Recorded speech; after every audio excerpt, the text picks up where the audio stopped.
Ya, sebab tu siapa pergi perlis saya selalu sebut buat contoh yang mudah lah. Perlis ni harum manis. Tokek padi dengan tokek harum manis, tokek harum manis lebih kaya pada tokek padi. 100 pokok harum manis kalau kena betul-betul bermusim elok, 120,000 dia boleh duit. 100 pokok aja. Harum manis ni sekilo sampai RM25, kena musim RM30. Baru 100 pokok 100,000 dia boleh.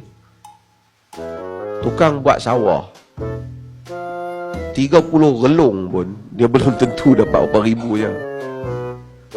Dalam mazhab Syafi'i, dengan kita hormati mazhab Syafi'i sebagai mazhab yang hebat, tapi dalam bab ini harum manis tak kena keluar zakat, pasal dia bukan makanan asasi, bukan staple food. Dia bukan makanan asasi. Padi kena keluar zakat.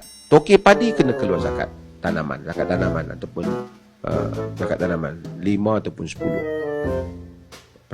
Dia tinggi zakat tanaman. Harum manis tak kena dalam mazhab Syafi'i.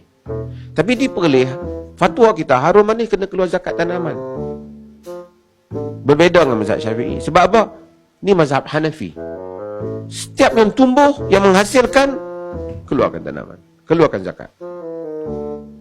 Macam mana yang sikit boleh kena keluarkan zakat? Ini yang kaya-kaya tak keluar zakat. Tak apalah, kita hormat mazhab Syafi'i.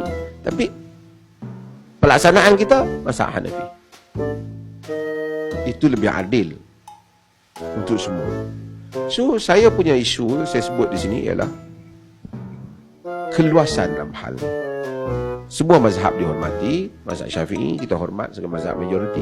Hatta di Malaysia pun ada bab yang bank-bank bukan ikut mazhab Syafi'i tu, yang bayar zakat fitrah dengan duit, itu bukan mazhab Syafi'i asal.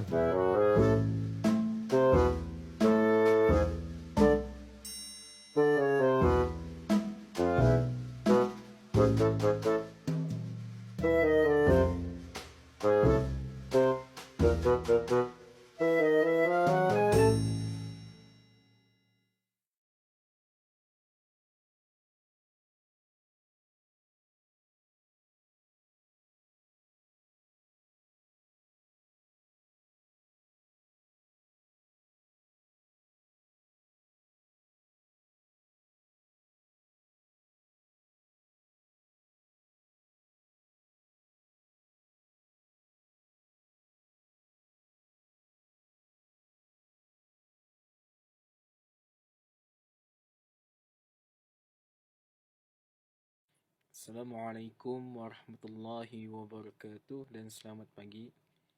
Okey, pelajaran kita ni pagi ini mengenai zakat biji-bijian dan buah-buahan. Okey, pelajar boleh buka buku muka surat 28. Baiklah, jadi masuk pada slide yang pertama, iaitu hasil tanam-tanaman yang wajib dikeluarkan zakat. Jadinya ia ada dua.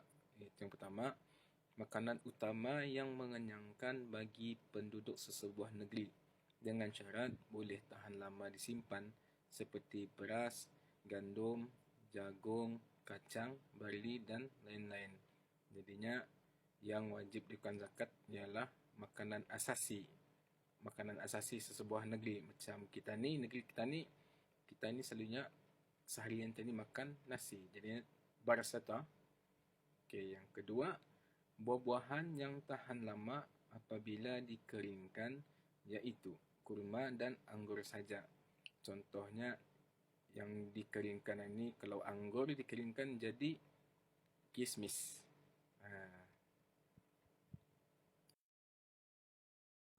Baiklah, tadi masuk pada waktu mengeluarkan zakat biji-bijian dan buah-buahan ini. Okay, di sini ianya ada dua syarat, iaitu yang pertama, tidak disyaratkan menunggu haulnya setahun. Jadinya ia berbeza dengan zakat-zakat yang lain. Kalau zakat yang lain, contoh zakat binatang ternakan, binatang itu wajib dikeluarkan zakatnya selepas cukup haulnya setahun. Ataupun zakat emas dan perak. Kalau kamu menyimpan emas dan perak itu selama setahun, barutah mesti diwajibkan mengeluarkan zakat. Jadinya berbeza sama zakat biji-bijian dan buah-buahan ni. Jadi bila tanikan mengeluarkan zakatnya, tani masuk pada poin yang kedua. Hendaklah dikeluarkan zakat pada musim menuai atau mengumpulkan hasil tanam-tanaman itu walaupun pada masa setahun itu dijalankan 2 kali musim menuai. Jadinya zakat biji-bijian dan buah-buahan ini dikeluarkan zakatnya bila musim menuai saja, ataupun dalam masa setahun itu ada 2 kali menuai dan dikumpulkan biji-bijian dan buah-buahan itu barutah dikeluarkan zakat. Okay, kalau kamu lihat gambar di sebelah kamu itu tah contoh orang menuai padi. Yang selepas dituai itu barutah dikeluarkan zakat kalau cukup timbangannya. Itu tani masuk pada karang syarat wajibnya berapa kiraan tani mesti keluarkan zakat.